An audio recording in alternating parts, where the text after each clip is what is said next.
살아계신 하나님, 이 시간에도 말씀을 통해 우리를 방문하여 주시옵소서. 예수 그리스도 이름으로 기도합니다. 아멘.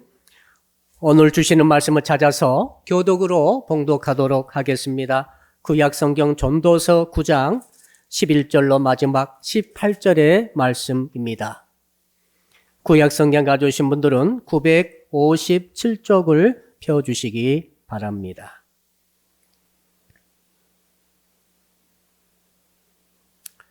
전도서 9장 11절로 18절 읽을 때에 제가 먼저 전도서 9장 11절의 말씀을 읽겠습니다. 내가 다시 해 아래에서 보니 빠른 경주자들이라고 선착하는 것이 아니며 용사들이라고 전쟁에 승리하는 것이 아니며 지혜자들이라고 음식물을 얻는 것도 아니며 명철자들이라고 재물을 얻는 것도 아니며 지식인들이라고 은총을 입는 것이 아니니 이는 시기와 기회는 그들 모두에게 임함이니라.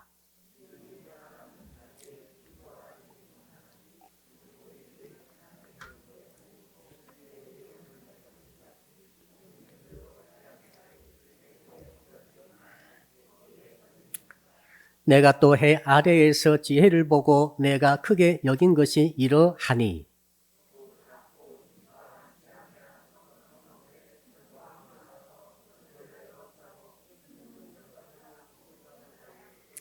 그 성읍 가운데에 가난한 지혜자가 있어서 그의 지혜로 그 성읍을 건진 그것이라. 그러나 그 가난한 자를 기억하는 사람이 없었도다.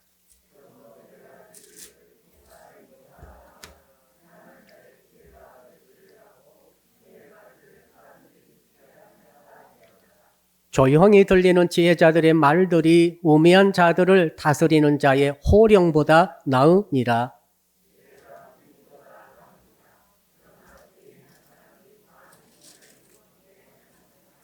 아멘. 오늘 주시는 말씀의 제목 같이 한번 따라하겠습니다. 전쟁에 승리하는 믿음을 가집시다. 몇 사람 인사할까요? 당신은 지금 전쟁 중이십니다. 유럽에서만 전쟁하는 것이 아니라 우리 삶을 되돌아보니까 정말 우리는 날마다 전쟁하고 있더라고요. 몸에 아프신 분들은 그 아픈 병마와 싸우고 있습니다. 가정의 평화가 깨진 분들은 평화를 지키기 위해서 얼마나 많은 눈물을 흘리며 땀을 흘리고 있습니까? 우리는 또한 먹고 살기 위해서 직장에서 사업장에서 그 불경기 속에 뚫고 나가려고 얼마나 싸우듯이 전쟁하듯이 지금 싸우고 있는 것이 아니겠습니까? 그런데 이 전쟁은 반드시 이겨야만 합니다. 한번 따라합시다. 전쟁은 이기고 보아야 합니다. 왜 그런가 하면 전쟁에 지게 되면 너무너무 많은 것들을 잃어버리기 때문에 그렇습니다. 재물을 잃고 땅을 잃고 집을 잃고 산업시설을 잃어버리고 동산이건 부동산이건 돈이건 주식이건 모든 것을 여러분들이 전쟁 터지면 잃어버리게 됩니다. 물질 자산을 싹 상실하는 것이죠. 뿐만 아닙니다. 우리에게 가장 귀중한 생명을 잃게 됩니다. 내 생명뿐만이 아닙니다. 부모의 생명, 자식의 생명, 형제의 생명, 친구의 생명 할 것 없이 우리는 생명을 잃어버리게 됩니다. 가장 중요한 생명의 자산을 상실하게 되는 것이죠. 뿐만 아닙니다. 우리는 마음속에 있는 정신적인 귀한 자산을 잃어버리게 됩니다. 행복이 어디에 있습니까? 여러분 마음의 평안과 행복과 자부심과 긍지와 기쁨과 이 모든 것들이 완전히 지옥으로 변하게 됩니다. 이것이 전쟁입니다. 그러므로 우리는 어떤 전쟁이든지 간에 전쟁을 하게 되면 반드시 승리해야 할 줄로 믿습니다. 그래서 3월 한 달 동안 설교에 4번의 설교가 있는데 그 주제를 전쟁으로 삼고 오늘 그 첫 번째 시간으로 전쟁에 승리하는 믿음으로 생각하면서 은혜를 받고자 합니다. 전도서는 솔로몬이 적었지 않습니까? 솔로몬은 전쟁을 많이 한 왕은 아닙니다만은 아버지였던 다윗이 평생 전쟁한 사람이었기 때문에 아마 어릴 적부터 아버지 다윗이 어떻게 싸웠고 어디서 피를 흘렸고 어떻게 희생하면서도 어떻게 승리했는가라고 하는 것들을 전부 다 경험을 했을 것입니다. 그러면서 이 솔로몬이 하나님으로부터 지혜를 받은 것 아닙니까? 그래서 전쟁에 지게 되면 얼마나 피눈물을 흘리게 되는 것이며 전쟁이 이기게 되면 얼마나 많은 것들을 얻게 된다는 것을 이게 지켜보면서 하나님께서 주시는 전쟁에 승리하는 지혜, 전쟁에 이기는 믿음에 대해서 그가 이렇게 쓰고 있는 줄로 믿습니다. 그리함으로 저는 오늘 말씀을 통하여서 사랑하는 성도 여러분들이 지금 음으로 양으로 보이게 보이지 않게 전쟁 중에 있는 성도 여러분들이 어떤 전쟁이든지 만날 때마다 승리하시기를 주의 이름으로 축복합니다. 오늘 말씀 보니까 몇 가지가 있는데 첫 번째로 한번 따라 합시다. 전쟁에 패하는 그물에 걸리지 않아야 합니다. 오늘 솔로몬이 생각해 보았습니다. 이렇게 쭉 보니까 해 아래에서 일어나는 모든 인간의 많은 백사 만사들이 말이죠. 이해가 되지 않은 일들이 많이 일어나는 것입니다. 논리적으로 설명이 안 되고 이해가 안 되는 그런 많은 일들이 계속 벌어지고 있는 것을 그가 깨닫게 되었습니다. 보니까 평소에 경주를 제일 잘하는 사람, 달리기를 제일 잘하는 사람이 실제 시합에 나갔더니 꼴등하더라는 것이죠. 저 사람이 틀림없이 1등인데 왜 1등을 하지 못할까요? 이런 일이 있다는 것 아니겠어요? 어떤 영리한 사람이 있었습니다. 정말 이 재정 경제에 대해서 최고의 권위자인데 돈을 못 벌더라 이 말 아닙니까? 이상하다. 저 사람이 저런 생각으로 저런 재산을 가지고 투자하면은 틀림없이 큰 재산을 모을 것인데 실제는 그렇지 않다는 거죠. 오히려 경제 원리를 하나도 모르는 것 같은 사람이 돈을 많이 벌더라 이 말 아닙니까? 또 있습니다. 용사가 있습니다. 힘이 세고 군대가 많고 무기가 좋은데 저 사람이 저 나라가 저 단체가 싸우면은 틀림없이 승리를 하리라 했는데 막상 붙어보니까 지더라 이것 아니겠습니까? 그래서 이 솔로몬이 하나님께 지혜를 구하는 것 아닙니까? 하나님이요 왜 이런 일이 있는 것입니까? 그때 주께서 하신 말씀이 우리 11절 가장 마지막 부분에 보면 나와 있습니다. 어떤 말이 있는가 하면 이는 그랬습니다. 이는 왜 이런 너희들이 예상하지 못한 일이 일어나는가 하면은 이는 시기와 기회는 그들 모두에게 임함이니라. 현대인의 번역에 보니까 이것은 사람에게 뜻하지 않는 일이 일어나기 때문이다. 한번 따라 할까요? 뜻하지 않는 일이 일어납니다. 이게 세 번역에 보니까 더 구체적입니다. 불행한 때와 재난은 누구에게나 닥친다.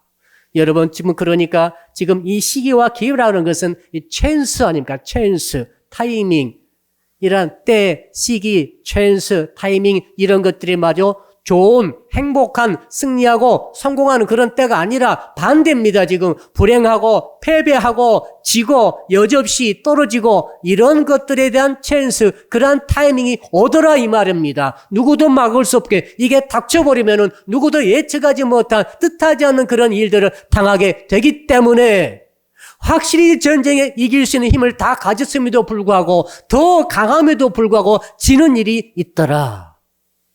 그래서 솔로몬이 주님께 여쭤본 것 같아요. 주님 그렇다면 과연 우리가 전쟁에서 어떻게 하면 이길 수가 있겠습니까? 내가 전쟁에 절대 쳐서는 안 되겠는데 전쟁에 이기기 위해서 나의 재물의 재산 모든 자산을 지키고 생명의 자산을 지키고 정신적으로 영적인 자산을 어떻게 하면 지킬 수 있겠습니까? 그 다시 말씀이 그것 아닙니까? 그러므로 때와 시기는 하나님만이 주관하신다는 것 아니겠어요? 한번 따라 합시다. 때와 시기는 주님이 주관하십니다. 그러므로 주님께 기도해야 되는 것이죠. 전쟁에 이게는 첫 번째 이 말씀을 여러분 잘 기억하십시오. 여러분 우리는 뭘 기도해야 됩니까? 바로 전쟁에 있어서 승리하도록 기도하기 전에 전쟁의 때, 전쟁의 시기를 만나지 않게 해달라고 기도하기를 바랍니다. 저는 6.25 전쟁을 겪지 않았습니다만 저의 윗대는 6.25 전쟁을 치열하게 경험을 했습니다. 얼마나 많은 수백만이 죽고 1000만 이상의 이산 가족이 생겨나고 부모와 형제와 가족이 뿔뿔이 찢어져 헤어질 수밖에 없는 이런 비극 중의 비극을 우리는 경험했지 않습니까? 그런데 왜 나는 경험하지 않았는데 왜 우리 윗대 선배들은 우리 또 부모 세대는 경험을 할 수밖에 없었을까요? 그것을 비유로 들어서 솔로몬이 설명하고 있습니다. 12절을 보니까 물고기 이야기가 나옵니다. 어느 날 잘생기고 튼튼한 또 모든 이 지느러미를 가진 물고기가 말이죠. 어느 날 어느 장소에 어느 시각에 갔더니 어부가 쳐놓은 그물에 걸렸다 이 말입니다. 왜 그 잘생기고 튼튼한 물고기가 그 날, 그 시간에, 그 장소에 갔느냐? 이건 아무도 모릅니다. 시기와 기회는 하나님만이 주관하시기 때문에 그렇습니다. 거기서 그 잘생긴 물고기는 잡혀가지고 그날 밤에 식탁에 올라갔다 그 말입니다. 또 새 이야기 하죠. 새가 아름다운 깃털을 가지고 좀 뽐내면서 그 큰 키로 걸어가고 날기도 하는 새가 있었는데 어느 날입니다. 썸데이 어느 날 어느 장소에 그 시각에 갔더니 이 사냥꾼이 쳐놓은 그물에 탁 걸려가지고 그만 참새 통구이가 돼버렸다 이 말입니다.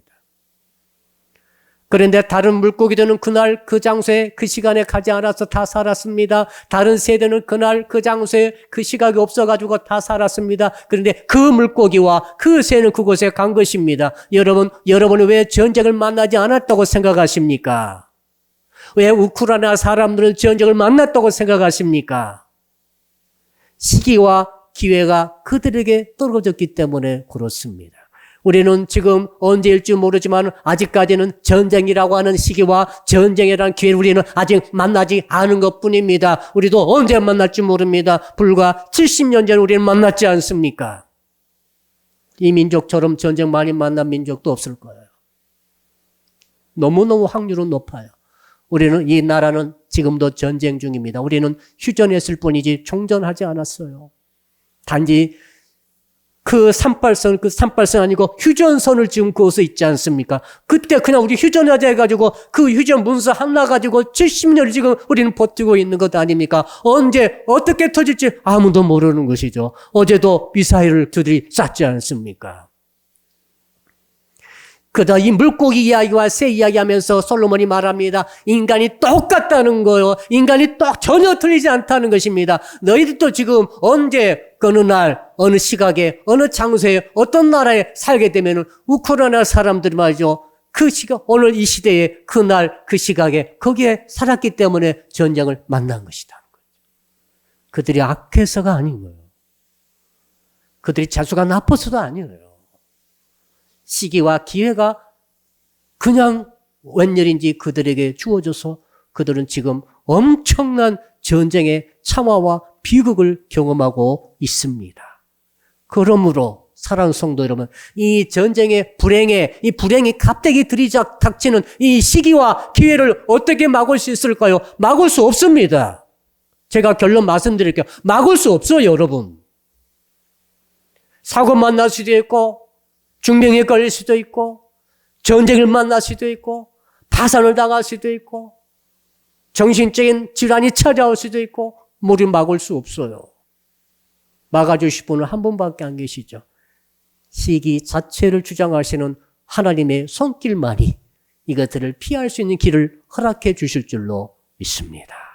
한국에 있는 어떤 우크라이나 이 가족이 하필 친정에 왔는데 그날이 전쟁 터지는 날이었어요. 그러니까 어떻게 됐습니까?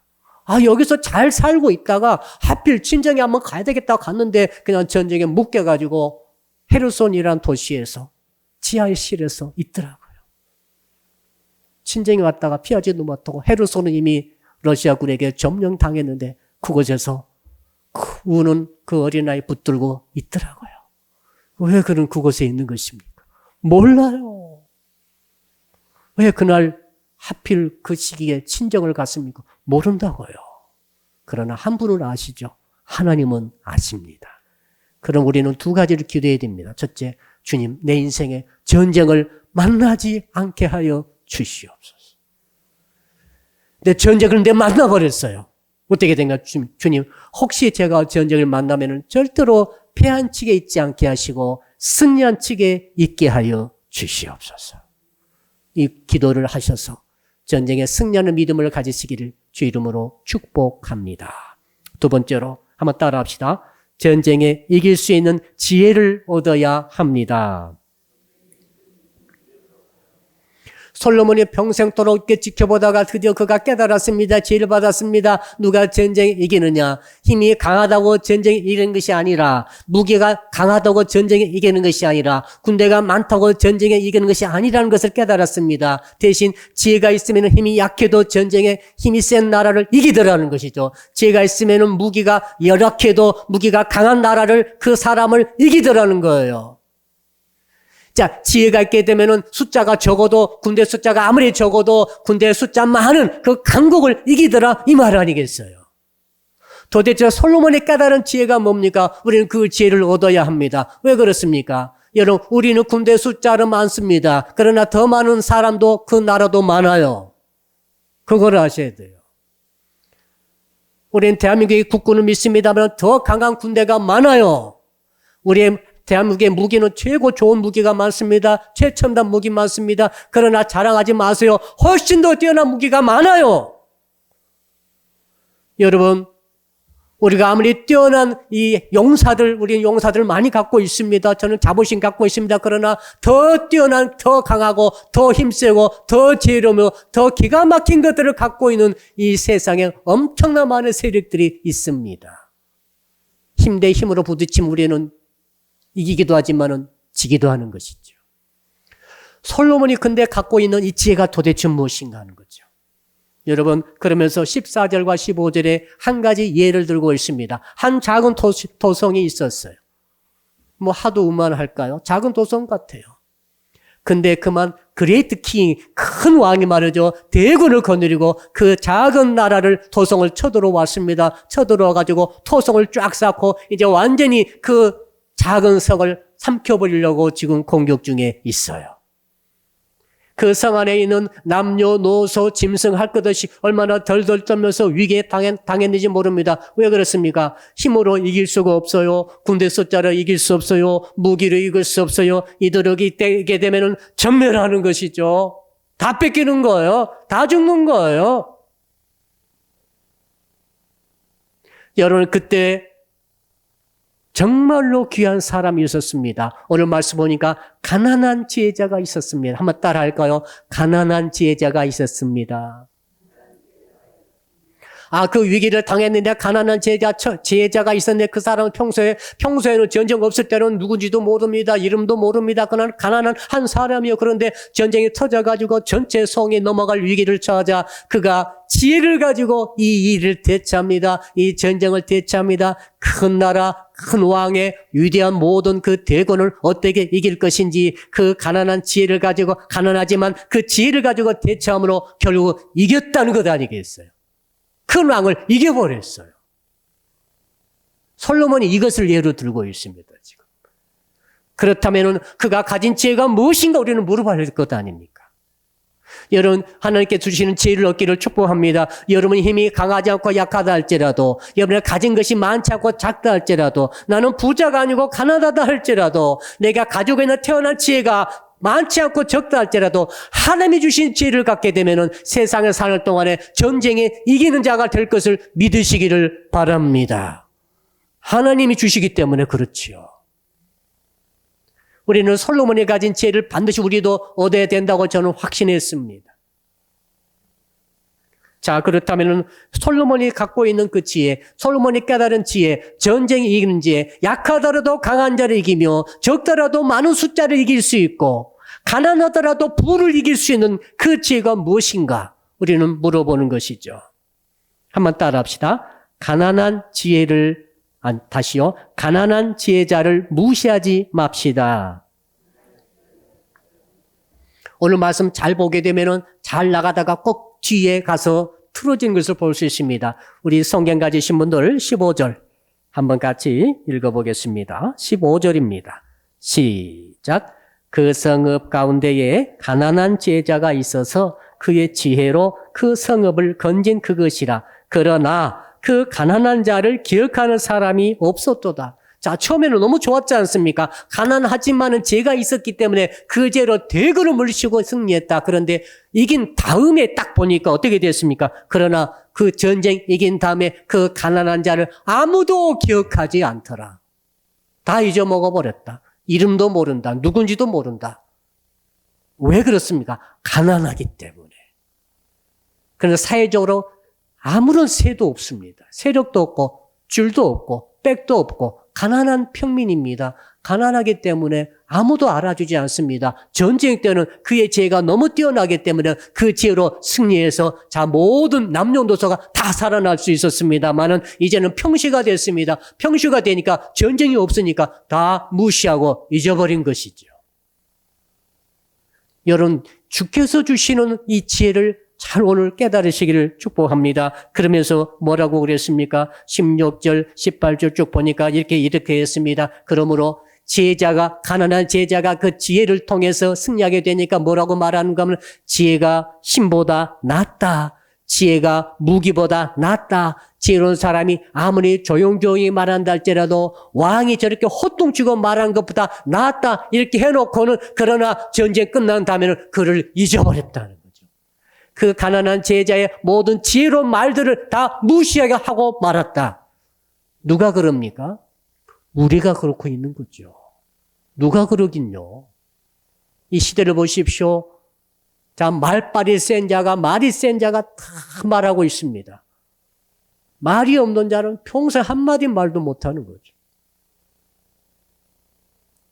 말하는 자는 계속 방송에 가서 말하죠. 그렇죠? 지금 그 혁명이 일어나고 있죠. 너튜브를 통해서 하고 싶은 말을 막 하는 일들이 일어나고 있습니다. 저는 이게 굉장한 혁명이라고 생각합니다. 그러나 그것까지도 철저히 가진 자가 주장하고 있는 것은 사실이죠. 여러분, 그래서 지금 솔로몬이 그걸 깨달았다는 것이죠. 야, 강한 자가 왜 지지? 보니까 가난한 자의 지혜가 있다는 것이죠. 그는 가난한 자의 지혜가 무엇인가 했더니 바로 깨닫게 됩니다. 그게 뭐였습니까? 쭉 보니까 그러니까 지금 아무리 힘이 없고 새가 약하고 빽이 없고 사회적으로 가장 약자라 할지라도 무명이라 할지라도 그가 갖고 있는 그 지혜가 무시되지 않는 것이 지혜다는 거예요. 그가 승리한다는 거죠. 이런 사례가 비슷한 사례가 성경에 있더라고요. 사무엘하 20장 14절로 이하에 보니까 이런 이야기가 나옵니다. 다윗 왕이 말이죠. 자기 아들 압살롬에게 반란을 당해가지고 왕궁에서 쫓겨납니다. 도망쳤습니다. 신발도 제대로 못 신고 도망쳤도 얼마나 수치스러운 일이었습니까? 그러나 이 다윗의 군대가 드디어 요압 장군을 비롯해서 이 압살롬을 죽이게 됩니다. 그리고 그 반란군을 제압하죠. 그래서 다윗 왕과 그 신하들이 다시 왕궁으로 복귀하고 있는데 세바라고 하는 이 사람이 다시 또 반란을 일으킵니다. 그래서 요압 장군이 군대를 거느리고 세바를 쫓아가는데 세바가 어디로 숨는가 하면은 아벨성으로 도망가 숨습니다. 아마 아벨성의 성주하고 이 관계가 좋았던 것 같아요. 요압 장군이 쳐들어가가지고 이것들은 완전히 뿌리를 뽑아야 된다. 옛날에 여러분 반란 일으키면 뿌리를 뽑잖아요. 삼족을 멸하잖아요. 구족도 멸하고 말이죠. 이유가 있어요. 계속 반란 일으키기 때문에 그렇습니다. 요압 장군의 마음에 다짐한 것 같습니다. 이 다윗의 왕조를 무너뜨리려는 것들은 아마 살려둘 수가 없다 그래가지고 아벨성을 포위합니다. 그리고 토성을 쌓습니다. 무슨 뜻입니까? 이 토성을 쌓는다는 것은 이 예상을 완전히 없애버리겠다는 것이죠. 무서운 전략이죠. 그래서 어떡합니까? 이제 그 아벨성 사람들은 난리가 났습니다. 이 세바라고 하는 한 사람을 관계 때문에 할 수 없이 숨겨주고 보호해 주려고 받아들였으나 그 세바 때문에 다 죽게 생겼어요. 이런 일들이 이 시대에 계속 일어나고 있죠. 우리도 누구 편에 가서 사야 되지 않겠습니까? 러시아에 우리 기업들이 많이 들어가 있어요. 너무 많은 투자가 됐습니다. 그러나 우리는 미국 편에서 제재에 동참할 수밖에 없어요. 그럴 수밖에 없어요. 여러분, 이 세바 때문에 그 아벨성에 다 멸망하게 생겼는데 너무나 감사한 것은 세바성 안에 지혜로운 자가 있었어요. 가난한 지혜자, 따라합시다. 가난한 지혜자가 있었습니다. 성경에는 그렇게 나옵니다. 그가 여자였습니다. 그는 무명입니다. 그러니까 그 여자는 말이죠. 평민입니다. 유명한 여자가 아닙니다. 장군의 부인이 아니에요. 아무 지위도 없고 명예도 없고 이름도 없는 그런 무명이지만 지혜가 있었습니다. 그 지혜로운 이 가난한 여자가 말이죠. 성주가 나서서 대화해야 할 텐데 자기가 나가게 돼요. 왜 그런가 하면 아벨성의 성주와 아벨성의 리더급들이 다 패닉에 빠졌습니다. 우리는 다 죽었다는 것입니다. 지금 덕이 오를 떠오르는 요압의 군대가 우리를 다 완전히 말살시키려고 하는데 우리는 그렇다고 세바를 어떻게 할 것인가 막 이렇게 왔다 갔다 하는데 그때 이 가난한 이 무명의 여자가 나서서 대화를 요청합니다. 들어보니까 그렇듯해요. 그래서 네가 한번 나가봐라 그래가지고 그 여자가 나가가지고 요압 장군과 대화합니다. 지금 우크라이나와 러시아가 대화하고 있죠. 나가가지고 대화하는데 여자가 하는 말 보세요. 너무너무 지혜로 말합니다. 뭐라고 말하는가 하면은 당신이 요압 장군에게 말합니다. 역전의 용사 아닙니까? 당신이 어찌 이스라엘의 어머니와 같은 성을 허물려고 합니까? 이 말을 듣고 요압이 깜짝 놀랐을 것 같아요. 어떻게 이런 말을 할 수 있는가?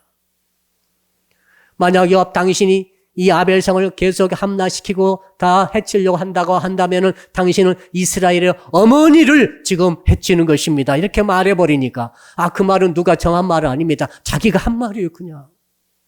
얼마나 지혜로운지 모릅니다. 이 말을 듣고 요압이 생각을 바꿉니다. 어떻게 바꾸는가 하면 이 아벨성을 내가 부수지는 않겠다. 그 대신 이렇게 조건을 제시합니다. 그렇다면은 너희들이 세바 한 사람만 내게 넘겨줘. 그럼 내가 너희들은 털끝나 다 손대지 않겠다. 엄청난 결과를 도출해낸 거죠. 그래서 여인이 돌아가가지고 자기 성 사람들을 설득합니다. 우리가 다 죽겠습니까? 저 사람 아무리 세바 우리가 가깝다 할지라도 세바 내주고 우리는 삽시다. 다른 길이 없어요. 그 아벨성의 지도자들이 그 무명의 여자의 지혜에 다 이렇게 넘어가가지고 드디어 허락함으로 세바의 목만 갖다 주고 성은 한 명도 다치지 않습니다. 놀라운 일이죠. 근데 더 놀라운 것은 그 다음입니다. 그 여자는 이 사건으로 끝나는 거예요. 이름도 밝혀지지 않았으며 다시는 성경에 등장하지 않습니다. 가문도 아비 이름도 아무것도 없어요. 틀림없이 여자는 말이죠. 귀족이 아닙니다. 여자는 평민 중에 아주 낮은 계급이었을 것 같고 이 여자는 말이죠. 아무런 사회적인 위력도 세력도 줄도 없는 사람이었어요. 그러나 가난한 지혜가 있었어요. 지금 솔로몬이 지혜를 통해서 우리에게 알려주고자 하는 것이 그것입니다. 너희들이 가난한 자의 지혜, 가난한 자가 갖고 있는 그 지혜에 대해서 너희들은 절대 무시하지 말라는 거예요. 왜? 그것이 바로 지혜라고 주께서 솔로몬에게 알려주신 것 아니겠어요? 여러분 그러므로 한번 생각해 보십시오. 만약에 말이죠. 이 성이 첫 번째는 가난한 지혜자 이 무명의 여자의 지혜를 통해 이겼지만은 전쟁은 또 터지게 돼 있어요. 위기는 또 오게 돼 있습니다. 이제 그 여자를 잊어버렸습니다. 기억도 못합니다. 무명기 때는 다 이제 무시해버리고 말았습니다. 근데 똑같은 전쟁이 터졌습니다. 똑같은 위기가 닥쳐왔습니다. 더 강력한 대군이 그 아벨성을 쳐들려 왔다고 한다면 어떻게 하겠습니까? 그때는 방법이 없는 거죠. 그때는 힘 대 힘으로 대항해야 되는 것이죠. 무기 대 무기로, 군 대 숫자 대 숫자로 대항을 해야 되는데 여러분 세상은 나보다 강한 자가 너무너무 많아요. 나보다 센 자가 너무 많아요. 우리나라 주변만 보십시오.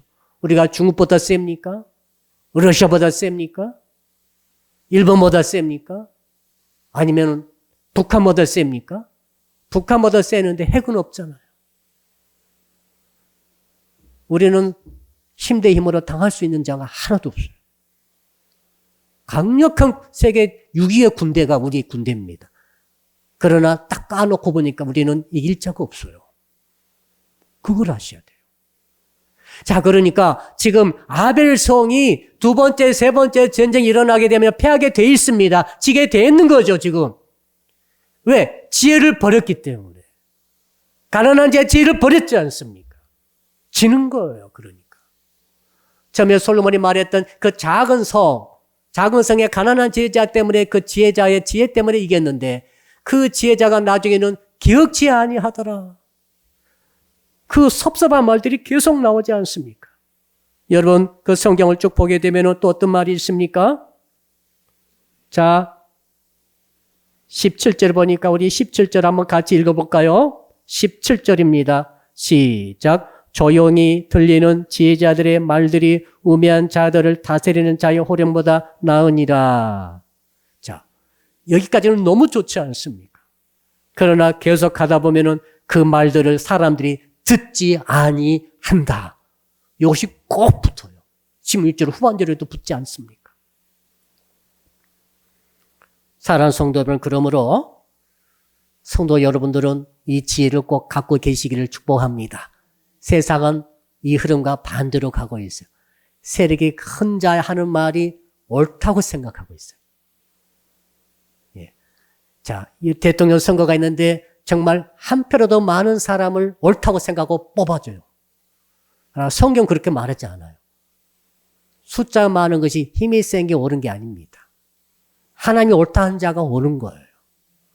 이게 무슨 뜻입니까? 가난해도 부자가 옳은 게 아니에요. 가난한 자가 옳은 것도 아닙니다. 가난한 자의 지혜가 옳은 거예요. 예. 자, 군대가 많은 편이 옳습니까? 그럼 러시아가 세계 2위 군사력에 우크라이나에 22위인데 쳐들어갔습니다. 러시아가 옳은 것입니까? 아니잖아요, 지금. 군대 숫자 많은 게 옳은 게 아닙니다. 여러분, 무기가 좋은 게 옳은 게 아니에요. 핵을 가진 자가 다 옳습니까? 아닌 것을 지금 밝혀졌잖아요. 그래서 핵으로 위협하잖아요. 언제 나올지 모르겠어요. 우리가 그렇게 살고 있는 거죠, 지금.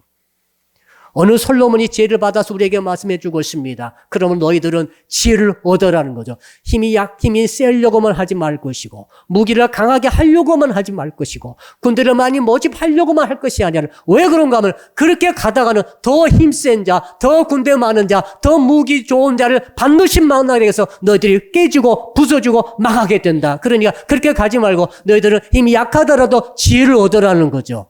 군대가 적더라도 지혜를 얻어라는 거죠. 예. 그 지혜가 뭡니까? 우리는 그 지혜를 이제 얻어야 할 줄로 압니다. 신약 성경에 사도 바울께서 그것을 정확하게 말씀하고 계시죠. 한번 따라 할까요? 지혜 중의 지혜는 예수 그리스도이십니다.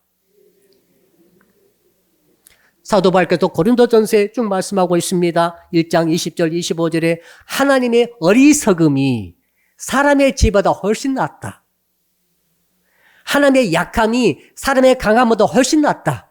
이런 말씀하셨어요. 그래서 전쟁에 작은 자가 이기는 거예요.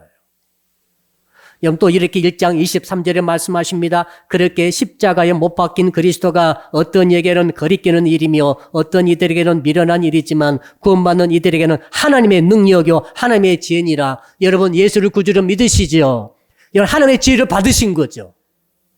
그러나 많은 세상의 강한 자, 많은 세상의 최고의 재벌들, 최고의 강한 자, 최고의 무기와 군대를 거느리는 자, 최고의 권세를 누리고 있는 자들 말이죠. 예수의 십자가 믿으라 하면 웃어버리죠.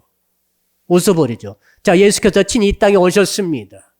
십자가에 끌려가서 못이 박히셨습니다. 그때 로마의 검을 갖고 있는, 창을 갖고 있는 로마의 군대들이 그를 조롱합니다. 네가 그리스도냐? 네가 하나님의 아들이냐? 네가 메시아냐? 그럼 너부터 내려와 봐라. 조롱받았습니다. 가난한 지혜자로 오셨던 예수 그리스도는 조롱받으면서 끝내 숨을 거두셨습니다. 그래서 지금도 많은 세상의 세력가들이, 세상의 부한자들이 무당은 찾아갈지언정 그들은 진실로 예수 그리스도를 믿지 않고 의지하지 않고 조롱하는 것이죠. 근데 주님은 뭐라고 하셨습니까? 그렇게 조롱하고 그렇게 꺼리끼고 있지만, 꺼리낀다 말은 접근하기 싫어한다는 거죠. 한패되기 싫어하는 거죠. 예수 믿는 자들과 하나 되기 싫어하는 사람들이 너무 많아요. 너무 무력하고 너무 가난하고 너무 아무것도 없는 것처럼 보이기 때문에 그렇죠. 그러나 하나님께서는 말씀하십니다. 그러나 예수 그리스도는 구원받는 이들에게는 하나님의 능력이요 하나님의 지혜다. 이 지혜로 무장되시기를 주 이름으로 축복합니다. 한 가지가 더 남았습니다. 전쟁에 이기기 위해서 한번 따라할까요? 죄인 한 사람을 묶어두어야 합니다. 자, 우리 마지막으로 18절을 같이 한번 읽어보겠습니다. 18절 시작. 지혜가 무기보다 나으니라. 그러나 죄인 한 사람이 많은 성을 무너지게 하느니라. 처음에는 너무 좋잖아요. 지혜가 무기보다 낫습니다. 지혜가 힘보다 낫다고 그랬잖아요. 그런데 마지막에 꼭 솔로몬이 한쪽씩 붙여놔요.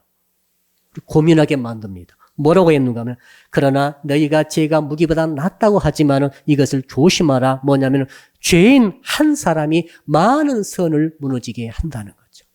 푸틴이라고 하는 한 사람이 말이죠. 수없이 많은 사람들의 생명을 앗아가게 만들고 있습니다. 여러분, 이번 전쟁을 저는 생각하면서 하나님께서 주신 말씀이라고 저는 믿습니다. 푸틴은 말이죠. 레닌그라드 출신 아닙니까?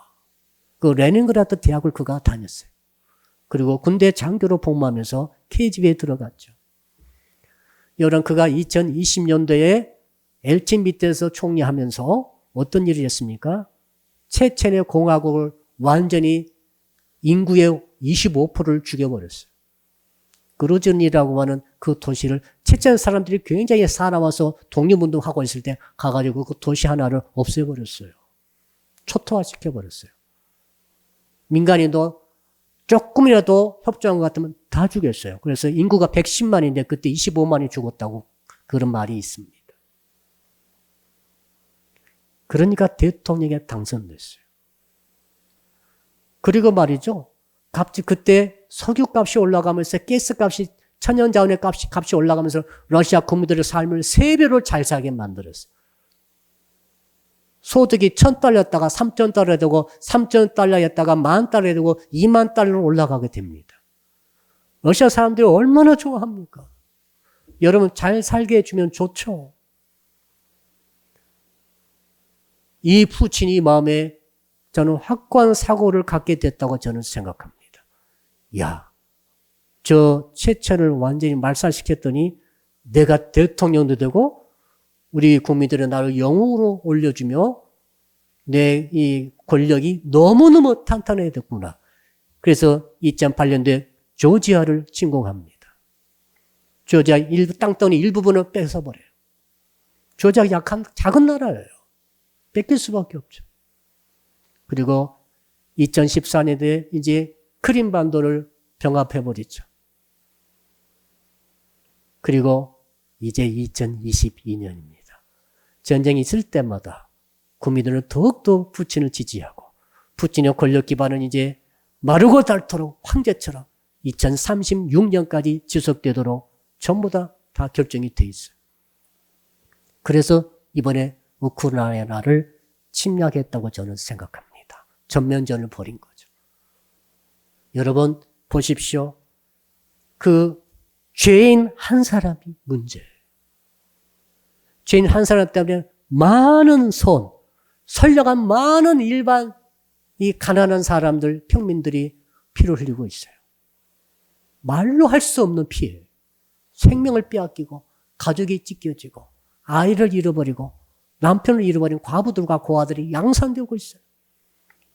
죄인 한 사람 때문에 그런 것입니다. 이 죄인의 죄는 말이죠. 악은 말이죠. 없어지지 않아요.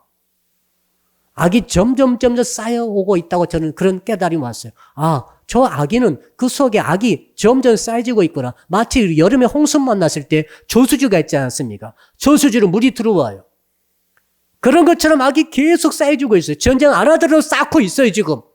쌓고 있단 말입니다. 이 사람이 악인이라 한다면 그 사람 속에 악이 쌓고 있는 거죠. 그가 이상한 짓을 안 한다고 그래가지고 그가 악인이 아닌 거 아닙니다. 죄인이 아닌 것도 아닙니다. 죄와 악은 말이죠. 계속 쌓여지고 있어요. 그래서 언제입니까? 때가 되면 터지는 거죠. 이게 전쟁입니다. 자기의 야욕을 가지고 명분도 없는 전쟁을 일으킨 사람은 오늘 본문에 나와 있는 죄인 한 사람, 그 사람이에요. 그러므로 성도 여러분, 우리가 전쟁에 이기려면 어떻게 해야 됩니까? 하나님의 지혜를 받고 예수 그리스도를 마음에 무장하고 모든 연약함 속에 우리가 승리로 가지만은 플러스 또 해야 된다고 저는 믿습니다. 이런 한 사람을 대비하고 준비해야 돼요. 우리 주변에 그런 사람이 있죠. 그런 사람 몇 사람 있어요. 6.25 때 여러분 김일성이가 우리나라를 들어왔어요. 그 사람의 야욕을 갖고 있는 거예요. 그 사람이 18절에 바로 죄인 한 사람이요. 근데 그 사람이 그냥 들어왔습니까? 소련의 스탈린의 모든 지원을 받았어요. 스탈린의 지원이 없었고 스탈린 허락이 없었으면 안 들어왔을 거예요. 누가 죄인 한 사람입니까? 스탈린이에요. 그 사람뿐입니까? 당시 중공의 모택동의 허락을 받고 모택동에 참전 모든 계약을 맺고 들어온 거예요. 세 사람의 소수의 죄인이 들어와서 우리는 어마어마한 피를 흘렸습니다. 지금도 찢어져 있습니다. 이걸 어떻게 합니까? 여러분, 우리 주변에는 강한 나라들이 있습니다. 그 지도자들을 잘 보시길 바랍니다. 방법은 한 가지밖에 없어요. 저 사람이 죄인 한 사람이 있다면 어떻게 됩니까? 준비해야 됩니다. 대비해야 됩니다. 어떻게? 외교적으로, 경제적으로, 국방적으로, 그 다음 영적으로 준비해서 그 악한 자들이 도발하지 못하도록 미리미리 막아내야 할 줄로 믿습니다. 결론입니다. 사랑하는 성도 여러분, 해 아래는, 우리 해 아래에 살고 있죠? 해 아래는 모순적인 일들이 지금 너무 많이 일어나고 있어요. 이해되지 않는 일이 있어요. 여러분, 이해 안 된다고 가슴 쥐어뜯지 마세요. 원래 그래요. 해 아래는 1 더하기 1이 2가 아닌 일이 너무 많아요. 지금.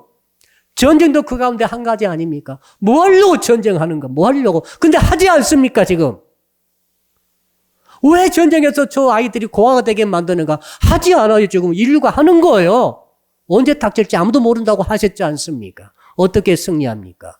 여러분, 우리는 해 아래 일만 보지 마시고 해 위를 보시기를 바랍니다. 해 위에 하나님의 크신 손이 있는 줄로 믿습니다. 모든 시기와 모든 타이밍과 모든 찬스와 모든 때를 주관하신 하나님의 능하신 손이 해 위에 존재하는 것을 우리는 믿고 믿음으로 예수 그리스도를 의지하고 살아가야 할 줄로 믿습니다. 기도하겠습니다. 이제 오늘 주신 말씀 붙들고 우리 1분만 통성으로 간절히 기도합니다. 주여 아버지 하나님 감사합니다. 전쟁 시리즈 첫 번째 시간으로 전쟁에 이기는 승리하는 믿음이라는 제목으로 제 말씀 주셔서 감사합니다. 오늘 전도서 9장의 11절로 18절의 말씀을 통하여 말씀을 들었사오니 주여 제대로는 가난한 자의 지혜를 멸시하거나 무시하지 않게 하여 주옵소서. 목소리 큰 자, 세력이 큰 자, 소위 전문자들 이런 사람들 말에 휘둘리지 않게 하여 주옵소서. 아버지 군대가 강하다고 이기는 것이 아니며 아버지 참으로 무기가 쓰다 크다고 이기는 것도 아니고 아버지 하나님 전문가가 많다고 이기는 것도 아니라고 말씀하셨사오니 오직 하나님께서 주시는 지혜로 무장하는 저희들이 되게 하여 주옵소서. 죄가 있으면 약해도 이길 수 있으며 죄가 있으면 아버지 하는 군대 숫자가 작다 할지라도 이길 수 있다 말씀하시니 이 지혜로 무장하는 우리 대한민국과 우리 성도들이 다 되게 하여 주옵소서. 그러나 죄인 한 사람 때문에 수많은 성들이 무너질 수 있다고 말씀하셨사오니 아버지 이것을 철저히 대비하는 저희들이 되게 하여 주시옵소서. 감사하며 예수 그리스도 이름으로 간절히 기도드리옵나이다.